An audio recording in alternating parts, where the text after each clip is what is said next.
Welcome to this lecture on drugs targeting nucleic acids, DNA, and RNA. We have a lot of drugs that target proteins. The majority of those target receptors and enzymes, but we do have a considerable number of drugs that specifically target nucleic acids. And these are seen in the area of antibacterial, anti-cancer type of therapies.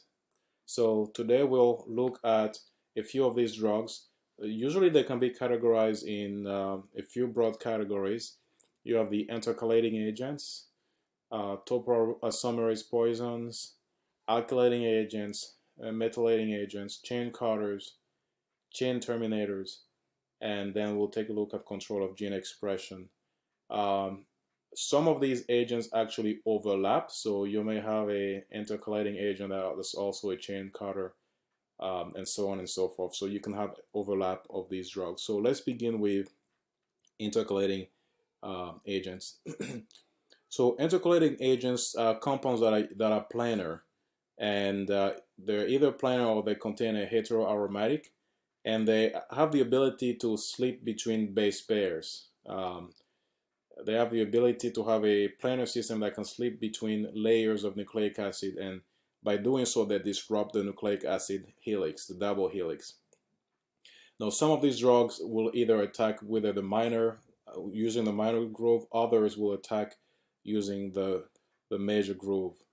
What intercalation does is because it disrupts the double helix, it's actually going to prevent processes such as replication and transcriptions.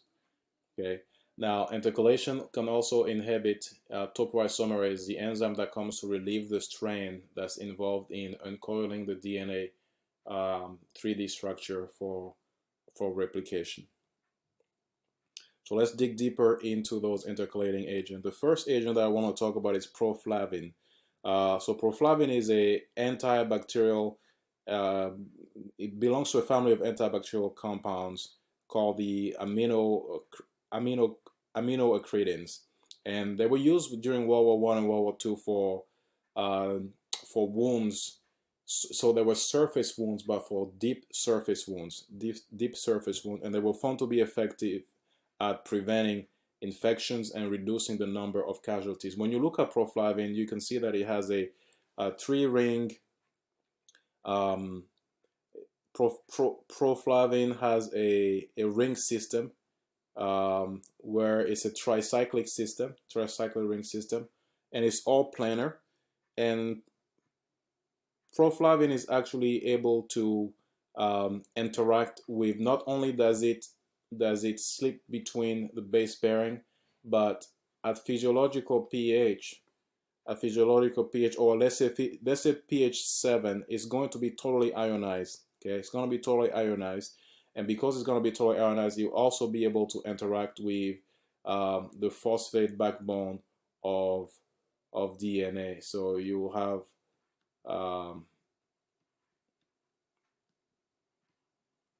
it's going to be able to interact with the phosphate backbone of DNA. This will be positively charged here.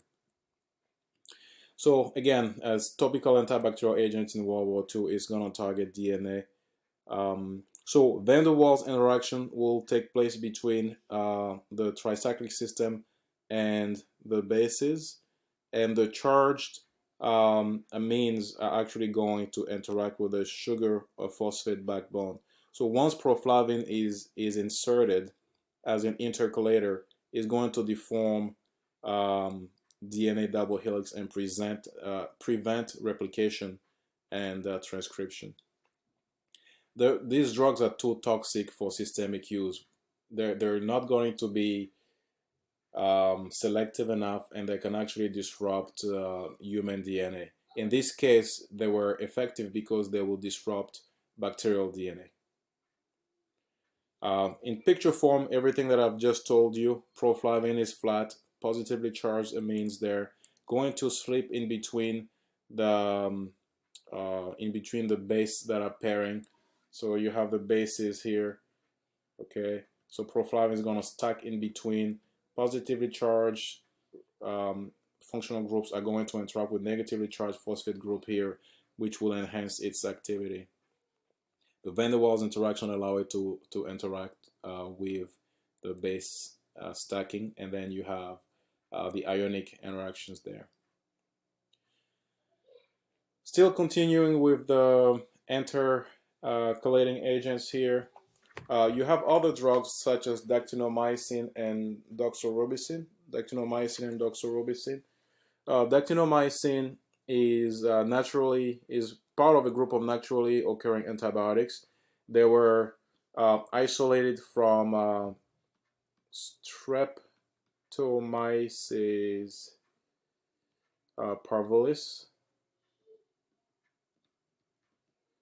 Okay, isolated from Streptomyces parvolis in 1953, and they're shown to be effective anti-cancer in children. Now they contain 2 cyclic polypeptide chains, pentapeptides, but the important feature of these are their planar, flat planar tricyclic heteroaromatic structure. Okay, so flat heteroaromatic structure. Okay, flat planar heteroaromatic structure. Now, dectinomycin specifically is going to slide into the double helix in the minor groove, specifically in the minor groove. Okay, and it's going to do so in the minor groove. It's where it's closer to the guanine cytosine base pairs. So it prefers to be by the guanine cytosine base pairs. Okay. Particularly if there's 2 guanine base that are adjacent. Now this molecule, as you can look at it here, this molecule not only is planar, but it can also interact with the DNA using hydrogen bonding interaction. Okay, hydrogen bonding interaction, so it's not just the fact that it is a planar molecule, but it can have hydrogen bonding interaction because obviously you have the cyclopeptide here, but you also have groups within it that are capable of hydrogen bonding interactions. So it's going to be held and form a complex, very stable complex, that's going to prevent the unwinding of the double helix, and is going to prevent a DNA-dependent RNA polymerase from synthesizing a messenger RNA. Okay, enough about dectinomycin here. Doxorubicin is another one. It's an effective anti-cancer drug. It's part of a group called the anthracyclines, and again, it was isolated from a different Streptomyces. This one is Streptomyces persicus.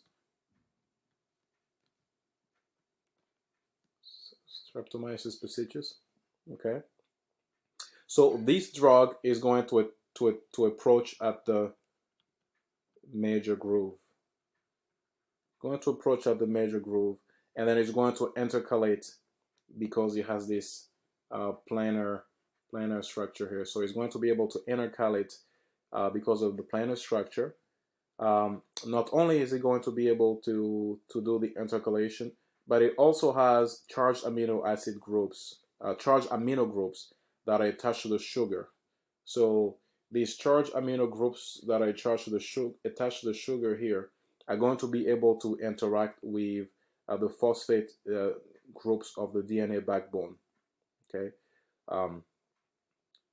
so this is going to stabilize the interaction. Okay, again, this is going to form a DNA. This is going to be able to stabilize the DNA enzyme complex and stall the process. So when replication enzymes are trying to, when topoisomerase 2 is trying to unwind DNA for replication, doxorubicin can stabilize the DNA enzyme complex, and this in turn is going to stall the process. It's going to stall the process. Okay. So this is also a topoisomerase poison, and we'll look at that again in further slides. And I've explained all these already. Maybe next time I'll just let my PowerPoint do the talking. All right, so again, Dectinomycin interacts with minor groove, prevents DNA end binding. Doxorubicin interacts in the major groove instead, okay? All right, so let's keep going. I'll go a little bit faster here.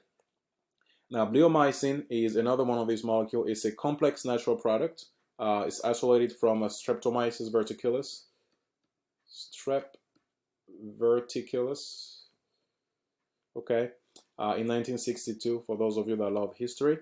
And it's one of the few anti-cancer that doesn't cause bone marrow depression. So the structure of bleomycin has a bithiazole, this bithiazole here, which allows it to intercalate with DNA.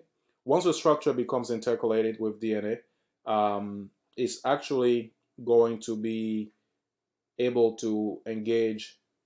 Once the structure becomes intercalated within DNA, the amines are actually able to chelate iron.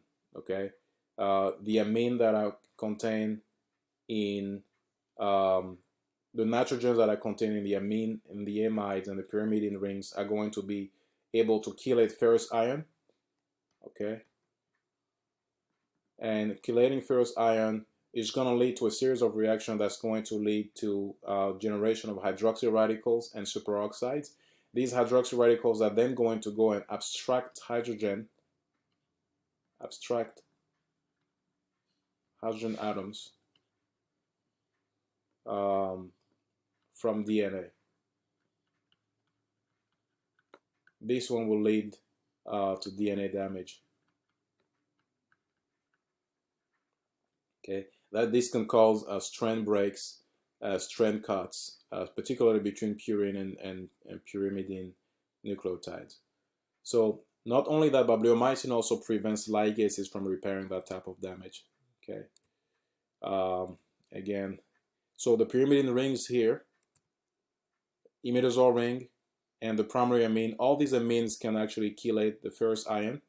Okay, can chelate the ferrous ion, which is then going to interact with oxygen and be oxidized to a ferric ion, leading to generation of superoxide and hydroxyl radical, which is one of the most dangerous type of radicals that you can have. And this is just in words what I've just told you in earlier in the slide. Now let's talk about drugs, topoisomerase poisons. These are the non-intercalating ones, okay?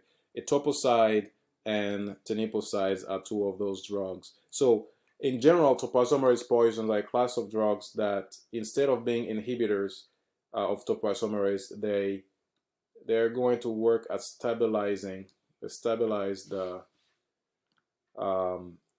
complex that is formed between DNA and the enzyme. Topoisomerase enzyme. Okay, they're going to stabilize the DNA and topoisomerase enzyme. Okay. Now, as you look at this here for etoposide and teniposide,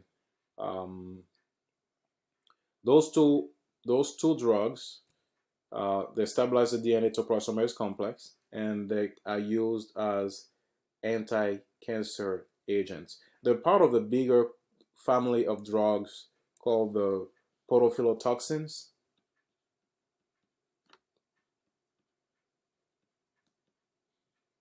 Okay, podophylotoxins, and they are semi-synthetic derivatives of epipodophylotoxins.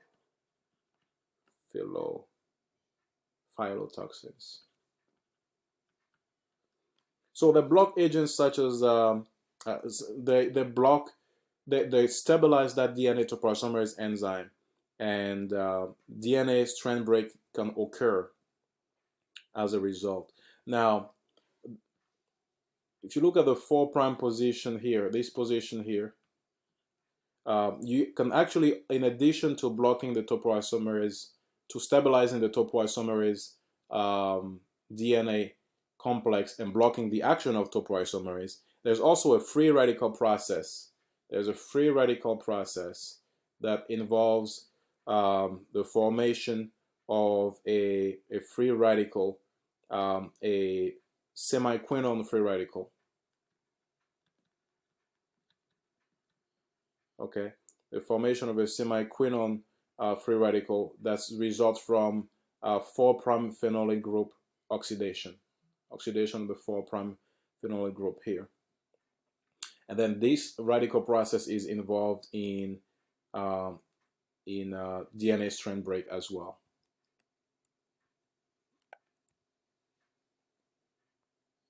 All right, still running through these slides here.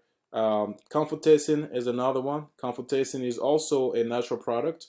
It was isolated from a Chinese bush called Confuteca acuminata.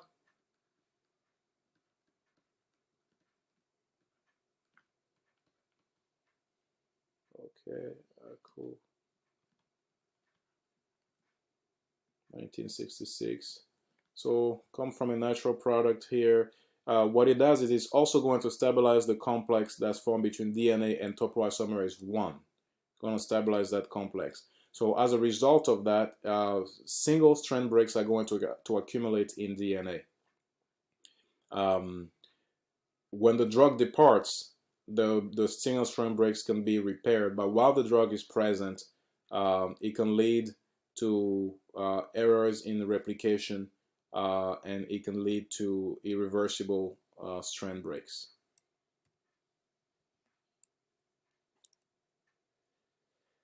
So originally from Compoteta acuminata, but there are semi-synthetic analogs that are used for as anti-cancer agents now.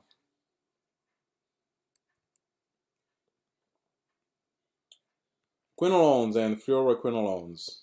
Okay, quinolones and fluoroquinolones. These are also antibacterials, and there are synthetic agents that are actually going to inhibit replication and transcription of bacterial DNA. Again, they are going to stabilize the complex formed between DNA and bacterial topoisomerase.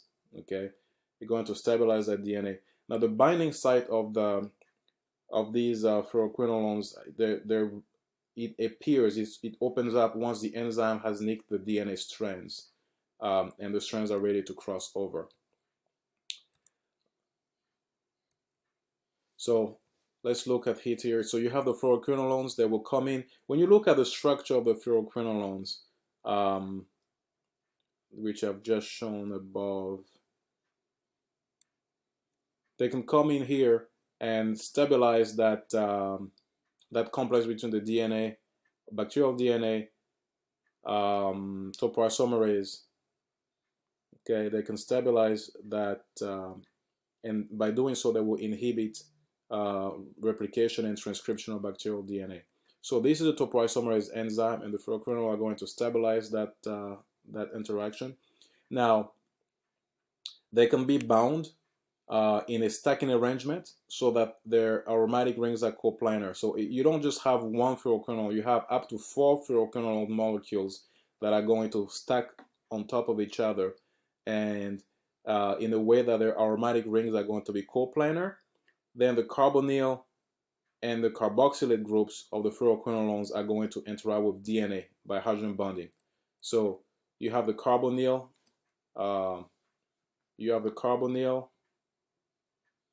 okay, and the carboxylate group, carbonyl and carboxylate groups are going to interact with DNA using hydrogen bonding interaction, okay, and then you are going to have the C7 and the C7 substituent, and the carboxylate also are going to be involved in binding interaction with the enzyme. So not only do you have those binding with the enzymes, but you also have them binding to the DNA as well. Okay, so you have 4 fluoroquinolones that stack on top of each other. You have R6, R7, and carboxylate binding to the enzyme, the topoisomerase. You also have the carboxylate and the carbonyl groups that can interact with the DNA with hydrogen bonding.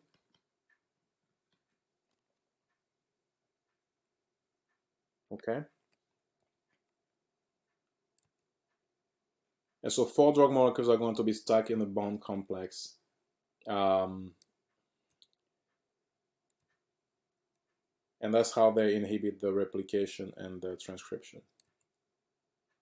Now, when we deal with alkylating agents, these alkylating agents have highly electrophilic groups, and they can form covalent bond with nucleophilic groups. For instance, the N7 of guanine, but there is more than the N7. We'll look at this in some of these slides here.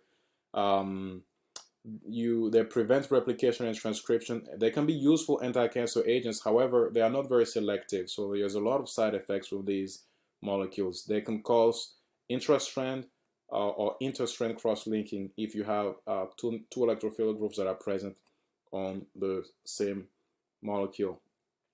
So miscoding due to alkylated guanine is one of the possibilities as well. Not only does it cause intrastrand and interstrand cross-linking, but it can also cause miscoding due to alkylated guanine. So when guanine is let's deal with the cross-linking first, and then we'll see. So cross-linking, we've looked at the previous example. So you have two nucleophiles and 2 electrophiles that are present, and you can have an intrastrand cross-linking if it's on the same strand, or you can have an interstrand cross-linking if it's on 2 different strands. Okay. Now, let's look at the nucleophilic groups on nucleic acid bases. N1, N3, N7, and the exocyclic amine are all going to be nucleophilic to a certain extent. The normal base pairing between guanine and cytosine, in this case here, guanine prefers a keto tautomer, but once guanine is going to be alkylated by a drug, it's going to switch to the enol tautomer, which is then, instead of binding to cytosine, is going to bind with thymine, and this can cause issue in miscoding due to altered guanine binding to thymine.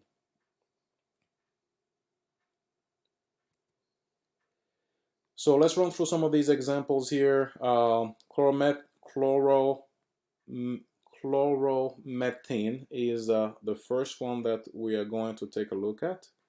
Okay, it's a nitrogen mustard, and they get their name because they're related to the sulfur-containing mustard gases that were used during World War I. So chloromethane, I guess I should call it chloromethane, was one of the first alkylating agents to be used medicinally. Okay, and the way it works is medicinal use in 1942 is going to cause intrastrand and interstrand cross-linking, and it's going to prevent replication. So you can have monoalkylation, or you can have 2 different alkylation leading to the cross-linking. There's some analogs with better properties that have also been prepared. So mechanism of action, the nitrogen can, the lone pairs of nitrogen can, the lone pairs of the nitrogen can actually displace the chloride ion intramolecularly, and that's going to lead to the formation of a very active aziridine ion. Okay, very reactive aziridinium ion. Now, once the aziridinium ion is generated, then nucleophilic groups, whether in DNA or protein, can then interact with the aziridinium ion and form a covalent bond. Now, if there is another nucleophilic group that's present, as we know, guanine is going to be present again in another at another position in the DNA. That can then lead to cross-linking. So that same reaction happens. Lone pairs of nitrogen are going to displace the chloride in the intramolecularly, generating another as iridium ion, and another nucleophilic reaction takes place, and you have DNA cross-linked. Same mechanism is going to take place with other alkylating agents such as nitroso-urease. Okay, nitroso-urease, you have lamotocin and carmustacin, discovered in 1960, and they decompose naturally in the body, giving rise to an alkylating agent and a carbamylating agent. And here's a mechanism here. It gives you a alkylating agent, a carbamylating agent. Okay. Now the carbamylating agent is going to carbamylate lysine residues in protein, and it may also inactivate DNA repair. And the alkylating agent is going to alkylate guanine and cytosine unit to produce intrastrand cross-linking.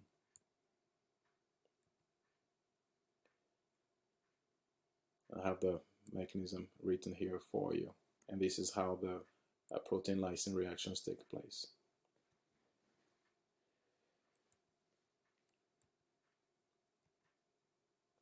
Busofan is another alkylating agent that we'll look at here. It was synthesized in 1950 as part of a systematic search for novel alkylating agents, and it's a synthetic agent used on an anti-cancer. Now it can cause intrastrand crosslinks. The sulfonate groups are good leaving groups, and they play a similar role that the chlorine play in the nitrogen mustards. So in this reaction, however, there is a direct SN2 nucleophilic substitution that takes place. Okay, so it's an SN2 mechanism. Guanine is going to attack directly there. So there's no need for the formation of it as iridium ion. And this is going to lead to cross-linking of the DNA.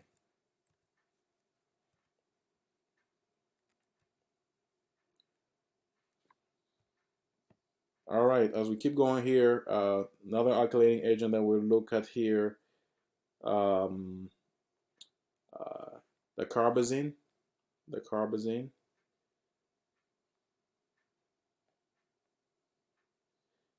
And these are really prodrugs. The Carbazine, there's another one called Procarbazine. They are prodrugs, and they generate a methyl diazonium ion as an alkylating agent. So they're activated by their liver, cytochrome P450 enzymes, and they're going to generate a methyl diazonium ion, and that's going to be responsible for alkylating guanine groups. So inside of the liver, this transformation takes place. Okay, but then it's going to lead to, in acidic condition, in the presence of acid, lead to the formation of the methyl diazonium ion. Okay, once you have that methyl diazonium ion that is synthesized, and that ion can then interact with can alkylate guanine groups.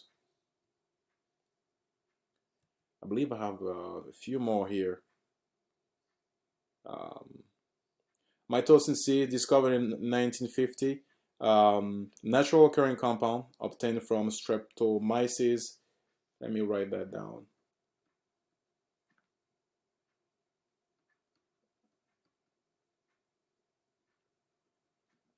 Streptomyces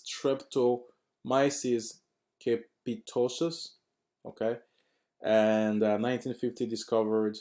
It's a very toxic anti-cancer drug. Used as a prodrug, is going to be converted to an alkylating agent within the body. Okay, so this enzyme takes place. This reaction is enzyme catalyzed, and is going to take place by enzyme catalyzed reduction of the quinone ring system to a hydroquinone ring system. Loss of methanol, opening of the three-membered aziridine ring, then takes place to generate the alkylating agent. So it's very toxic. So again, as I mentioned, so the process takes place. It's initiated by an enzyme that's going to lead to the reduction of the quinone ring system to a hydroquinone ring system. Then loss of the methanol followed by the opening of the ring system, is going to generate the alkylating agent here. And this alkylating agent will then react with DNA to form DNA crosslinks.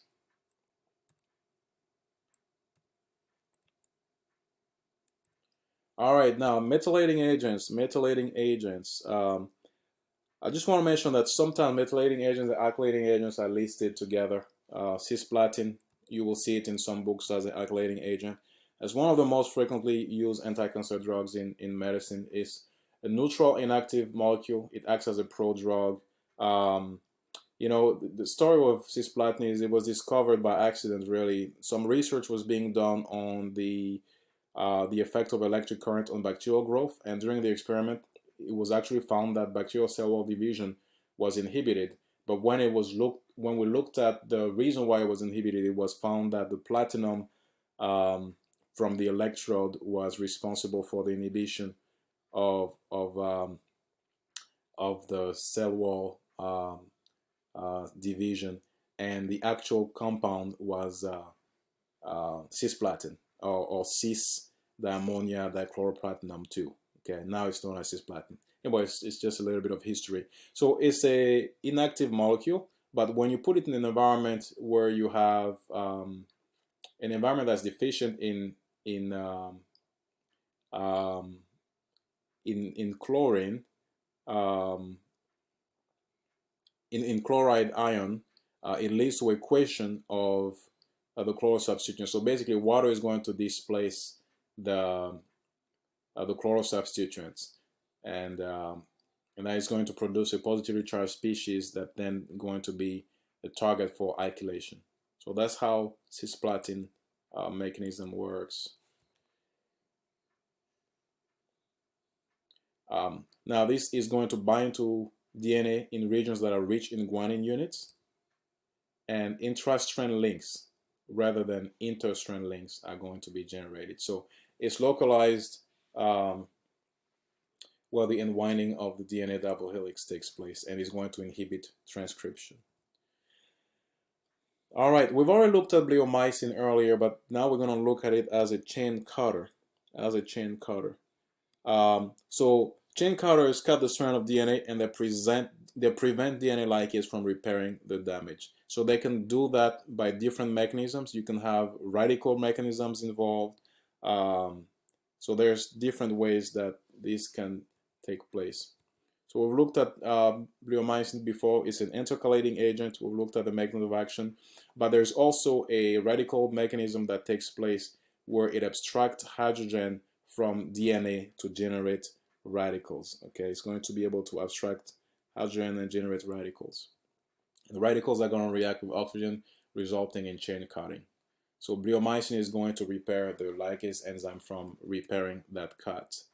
When it comes to chain cutters, we have other examples of chain cutters that are listed here, such as the Dectinomycin. It's an anti-tumor agent. It's an anti-tumor agent, and it was isolated from a bacteria. It's a compound that binds specifically to the minor groove. So it's going to bind to the minor groove of DNA. Okay, and once it binds to the minor groove of DNA, it's going to cut the DNA by a mechanism that involves the indine system. It involves the indine system here. Okay, now the driving force behind this is the indine system. The reaction is going to generate diradicals, and these diradicals are going to react with oxygen, leading to chain cutting. I believe I have a detailed mechanism on this slide here. So nucleophile is going to attack, leading to a chain reaction. You have the indine system that is formed. So the nucleophile attacks the trisulfide group. The thiol is then going to be freed up to undergo intramolecular Michael addition. Ignore the phone. It's probably telemarketers calling. So the driving force is a formation of the indine system. So the reaction is going to start. Nucleophile attack the trisulfide. Thiol is going to be freed, undergo intermolecular Michael addition. Okay. Molecule undergoes the intermolecular Michael addition there. After the intermolecular Michael addition with the alpha beta unsaturated ketone, you have a intermediate that's then going to cycloaromatize.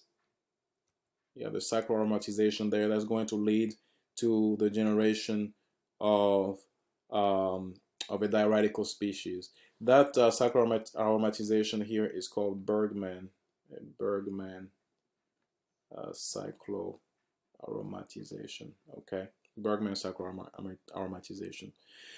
So the diradical species that is formed then can react with DNA and abstract hydrogen from DNA and damage the DNA that way.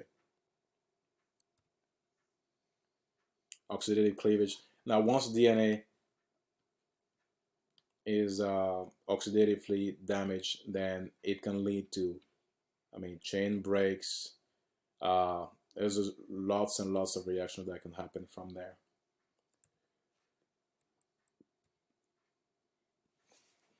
Chain terminators. One of the first chain terminator that was seen was AZT, azidovidine or azidotamidine. It was used as a treatment for HIV/AIDS.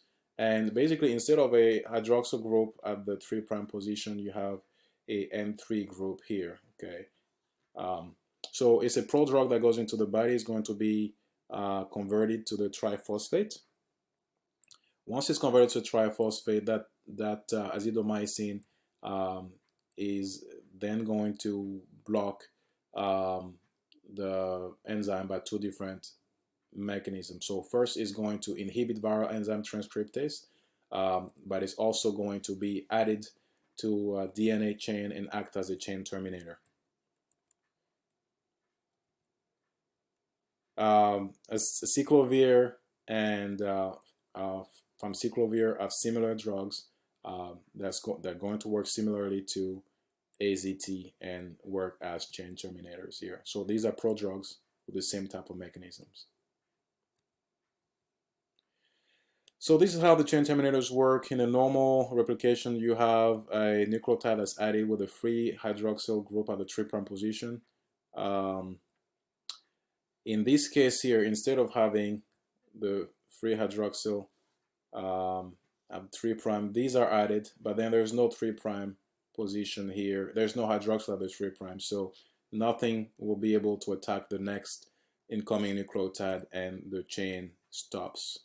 Okay, the chain is going to stop. The drug comes in and it inhibits the formation of the next, the addition of the next nucleotide. Control of gene transcription basically is a way to design a molecule that's going to be able to control gene transcription. These molecules are capable of recognizing and binding to specific bases, and they can either bind in the major or the minor group. They involve amide groups and heterocycles. There is a particular pattern of heterocyclic rings that can be seen and they can inhibit transcription. So they're designed to bind to a regulatory element of a gene. So for instance, in this particular example here, you're going to have binding interactions through hydrogen bonding to the base pairs, okay, and they involved a lot of different groups like the pyrrole groups, the hydroxypyrrole, the imidazole rings, and they are each going to interact with hydrogen bonding so that they can inhibit, they can regulate gene transcription.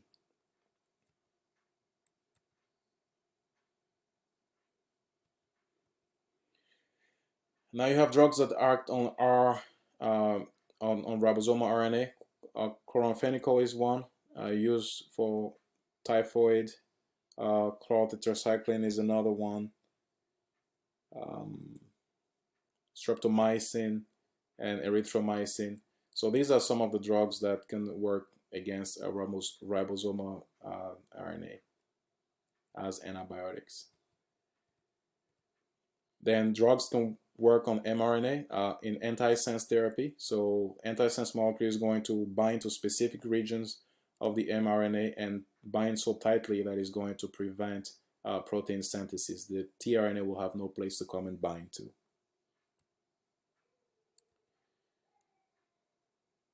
The advantage of antisense therapy is that it has the same effect as an enzyme inhibitor or receptor antagonist.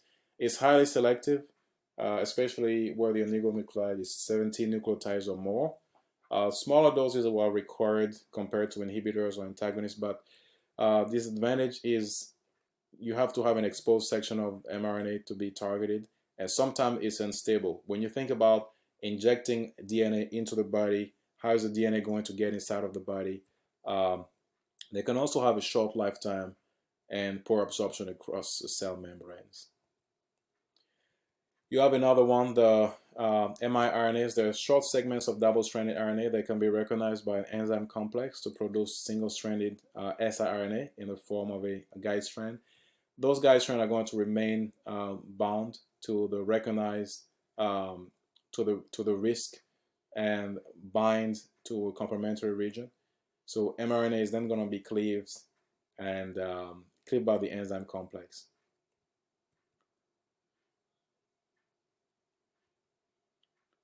So you have a passenger strand that's included. So the mRNA is administered, comes in, is going to bind to a region here. Then the passenger strand is going to be removed, and this is going to be the guide strand that's going to be active. Now the advantage is that siRNA have potential to be used in gene therapy, have greater efficiency in silencing mRNA than conventional antisense therapy. The problem is they need to be metabolically stable again, and they need to reach the target cell, okay? And they need to enter that target cell. All right. Thank you for taking the time to listen to this lecture, to watch this lecture. Feel free to review it and read the material that's the reading material that's going to be attached. And see you next lecture.